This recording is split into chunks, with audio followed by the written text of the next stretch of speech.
ताज को आपके और हमारे वोट की जरूरत है, लेकिन क्या कभी आपने सोचा है कि ताजमहल इतना मशहूर आखिर है क्यों? हर दिल को अजीज क्यों है ताज? इससे जुड़े कई रहस्य हैं, कई दिलचस्प मान्यताएं भी हैं। मुगल बादशाह शाहजहां की बीवी मुमताज महल की कब्र को भी ताजमहल के मशहूर होने की एक वजह माना जाता है। 350 साल बाद भी ताजमहल की ताजगी बरकरार है। सफेद संगमरमर में प्रेम की वो इबारत लिखी गई है जिसे सिर्फ महसूस किया जा सकता है। अद्भुत और मन को सुकून देने वाला ये प्रेम का प्रतीक अपने सीने में एक दास्तान लिए हुए है, प्रेम की अमर दास्तान। ताजमहल ने न सिर्फ भारत बल्कि सारी दुनिया को अपने आगोश में ले लिया है। ताजमहल की शोहरत के कई कारण गिनाए जाते रहे हैं।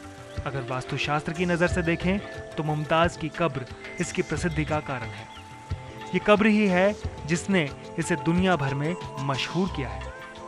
ये भी माना जाता है कि ताजमहल के यमुना नदी के किनारे होने के कारण ये मशहूर हुआ। मान्यता तो ये भी है कि ताजमहल का दरवाजा वास्तुशास्त्र के मुताबिक ठीक उसी जगह पर बना है जहां सबसे ज्यादा पॉजिटिव वाइब्रेशंस मिलती हैं, यानी लोग बार बार ताज के आगोश में आना चाहते हैं। आगरा से उमेश उपाध्याय के साथ प्रभाष दत्ता, दिल्ली जनमत। यानी ताजमहल जो है उसकी प्रसिद्धि ऐसे ही नहीं है, कई वजह हैं उसके पीछे। और इतिहास की बात करें कि इतिहास में ऐसा नमूना शायद ही देखने को मिलता हो। अगर आप वास्तु में भी विश्वास नहीं करते, आप प्यार में भी विश्वास नहीं करते, तो हम आपको बताते हैं कि इतिहास में विश्वास कीजिए और क्यों ताज के लिए वोट कीजिए। हमारे साथ इतिहासकार जुड़े हुए हैं, एमए अजीजुद्दीन हुसैन साहब हैं। हुसैन साहब, आपका स्वागत है। आप सुन पा रहे हैं हुसैन साहब हमें? जी सुन रहा हूं। जी हुसैन साहब, आपसे जानना चाहेंगे कि हम लगातार लोगों से वोट तो देने के लिए कह रहे हैं, लेकिन कई वजहें होनी चाहिए। तो जैसे हमारे पंडित साहब ने बताया कि वास्तुशास्त्र का ऐसा नमूना कहीं देखने को नहीं मिलता, वैसे ही अगर इतिहास की बात करें, क्या इतिहास इसका गवाह बन सकता है कि ताजमहल जैसी इमारत बनाने के लिए जो मेहनत की गई, जो कारीगरी की गई, वो पहले कभी नहीं की गई थी और उसके बाद भी कभी नहीं की गई? दरअसल टूम्ब आर्किटेक्चर का जो हिंदुस्तान का इतिहास है वो सुल्तान गाजी के मकबरे से शुरू होता है जो दिल्ली में है जी। और आहिस्ता आहिस्ता ये तमाम मकबरे बने और ताजमहल जो है वो कल्मिनेशन है इन तमाम मकबरों का। इसलिए कि एक डिस्ट्रैक्टिंग पॉइंट है हुमायूं का मकबरा, इसलिए कि हुमायूं के मकबरे में ये पहला गार्डन टूम्ब आर्किटेक्चर जो ईरानी आर्किटेक्चर पर डेवलप करके दिल्ली में बना। और इसकी दो खुसूसियतें थीं, एक तो हाफ डोम आर्च, दूसरे डबल डोम आर्किटेक्चर, और इसका कल्मिनेशन जो है वो हमें ताजमहल में नज़र आता है।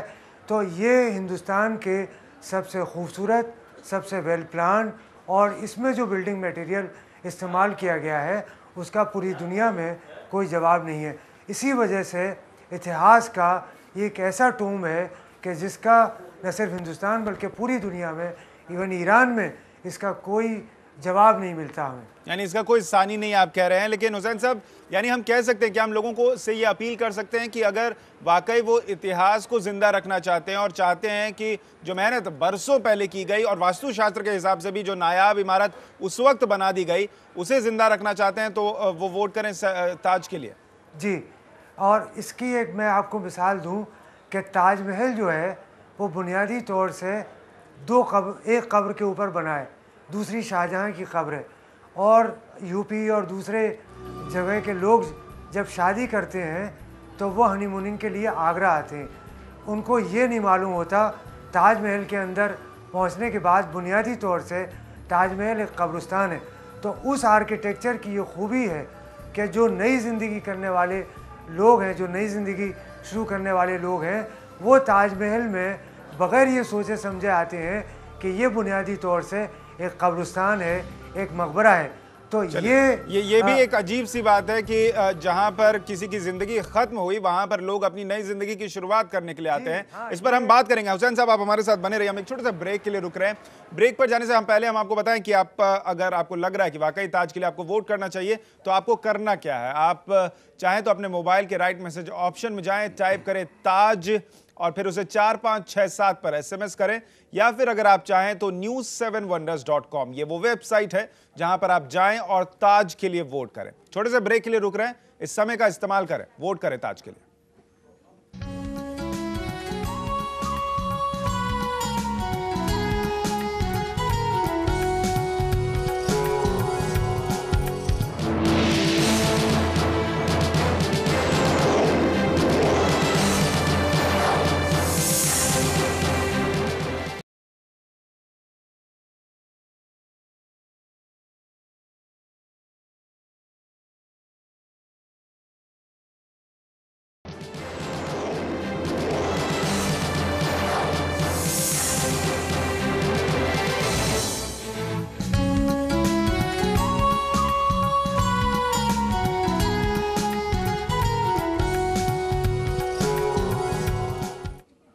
ब्रेक के बाद आपका स्वागत है। हम बात कर रहे हैं ताज की, ताजमहल की, जो कि न्यूज़ 7 वंडर्स की रेस में पिछड़ता जा रहा है सिर्फ इसलिए क्योंकि हम और आप वोट नहीं कर रहे। लेकिन सवाल एक ये भी उठता है कि क्या आज इस दौर में दूसरा ताज बनाया जा सकता है? बिल्डरों और इंजीनियरों की माने तो जवाब हाँ है। कैसे, आइए देखते हैं। फर्ज करें कि अगर आज हम ताजमहल को बनाना चाहें तो क्या हमारे इंजीनियर्स और बिल्डर्स इसे बना पाएंगे? अगर हम बिल्डर्स की माने तो पहले ताज को बनाने में 22 साल का वक्त लगा था, जिसमें खर्च आया था 32 लाख रुपए। वहीं 10,000 मजदूरों ने इस ताजमहल को बनाया था। ताजमहल के संगमरमर को पहले दिल्ली, कन्नौज, लाहौर से मंगवाया गया था। वहीं बात अगर आज के ताज की करें तो इसे बनाने में 3 से 4 साल का वक्त लगेगा, जिसका खर्च होगा कुल 2 करोड़ रुपए। वहीं मजदूरों की संख्या घटकर 500 से 600 हो जाएगी। ताजमहल के लिए संगमरमर सिर्फ राजस्थान से ही नहीं बल्कि इटली और ऑस्ट्रिया से भी मंगवाना पड़ेगा। अगर मान भी लिया जाए कि ताजमहल फिर से खड़ा हो सकता है, लेकिन वो भावनाएं, वो मोहब्बत और वो जज्बा फिर से ला पाना थोड़ा मुश्किल होगा, जिसकी वजह से दिल से आवाज निकलती है, वाह ताज वाह। ब्यूरो रिपोर्ट, जनमत।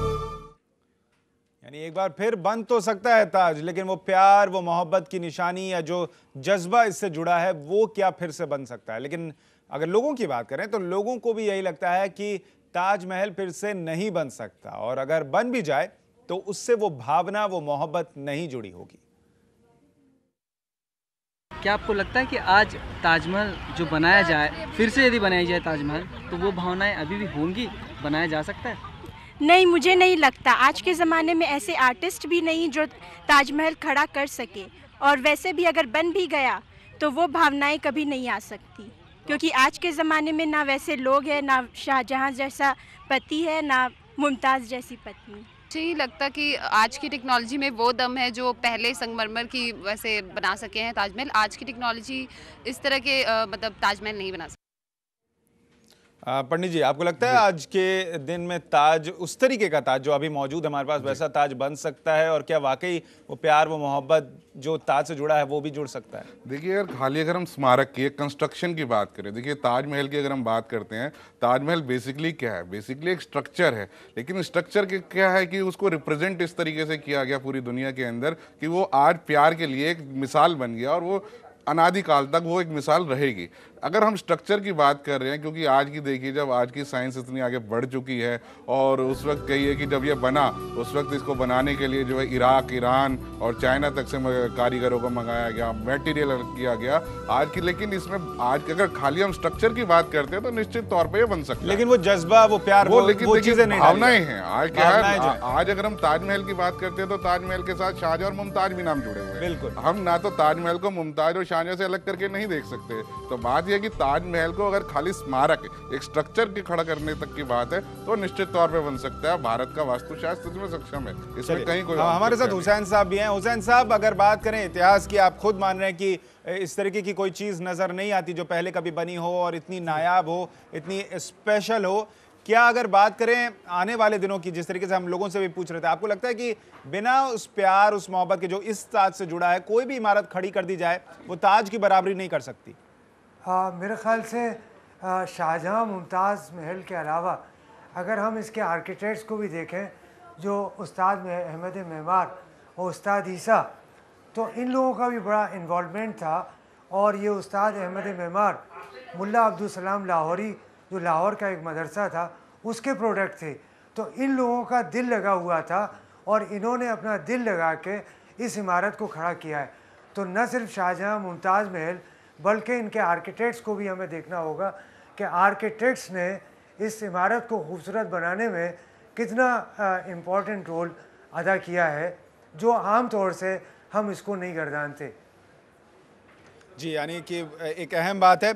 पंडित जी, अगर बात करें जिस तरीके से हम देख रहे हैं कि ये चीज़ें हो रही हैं, लेकिन अगर वास्तु के हिसाब से बात करें, क्या किया जा सकता है कि ताज जो है वो न्यू 7 वंडर्स में आ जाए? क्या वास्तु के हिसाब से कुछ किया जा सकता है? आज से तकरीबन 3 साल पहले एक काफ़ी बड़े विद्वान थे श्री पन्ना लाल जी, तो उन्होंने एक बाकायदा इसके ऊपर पूरी रिसर्च की थी कि किस तरीके से करके देखिए। अब देखिए जो पीछे इसके जमुना नदी बहती है वो एक प्रदक्षिणा क्रम में बहती है जो उत्तर से पूर्व की दिशा में निकलती है, और वो जो है वो इसकी प्रसिद्धि को बढ़ाती है, क्योंकि उत्तर दिशा है वो किसी भी स्मारक की प्रसिद्धि को बढ़ाने में सहायक होती है। लेकिन इसमें एक छोटा सा अवगुण जो आज बाद में बनाया गया, क्योंकि इसके ताजमहल बनने के 5 साल बाद इसके आगे जो फ्रंट का जो गार्डन है और जो इसका फाउंटेन है वो ताजमहल की कंस्ट्रक्शन के तकरीबन 5 साल बाद दोबारा उसको रिकंस्ट्रक्ट किया गया। अब क्योंकि वहाँ पर वो पानी के फव्वारे दौड़ते हैं, उसके अंदर पानी के फव्वारे के लिए वो उसको पानी को स्टोर किया जाता है। अब पानी को स्टोर करने के लिए वो जो बिल्कुल फ्रंट है वो साउथ ईस्ट डायरेक्शन आता है, और दक्षिण दिशा के अंदर किसी भी रूप में पानी को स्टोर करके रखना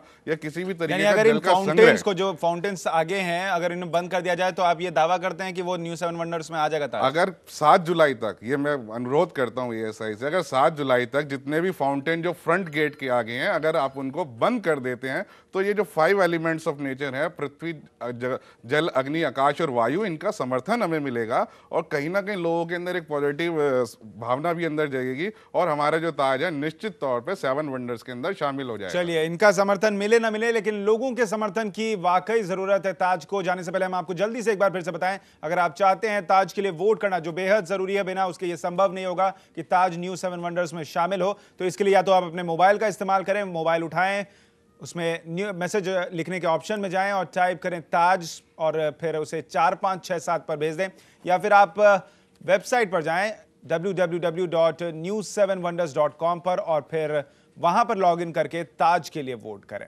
हम उम्मीद करते हैं ताज जो है, जो कि प्यार की ऐसी इमारत है, वास्तु की अद्भुत या कहें नायाब नमूना है, वो जरूर शामिल होगा आपकी और हमारी मदद से न्यू 7 वंडर्स में। आपका बहुत शुक्रिया स्टूडियो में आने के लिए। हुसैन साहब, आपका भी बहुत शुक्रिया हमारे साथ इस चर्चा में शामिल होने के लिए। हमारे इस खास पेशकश में फिलहाल इतना ही। देश और दुनिया की बाकी खबरों के लिए आप देखते रहिए जनमत। नमस्कार।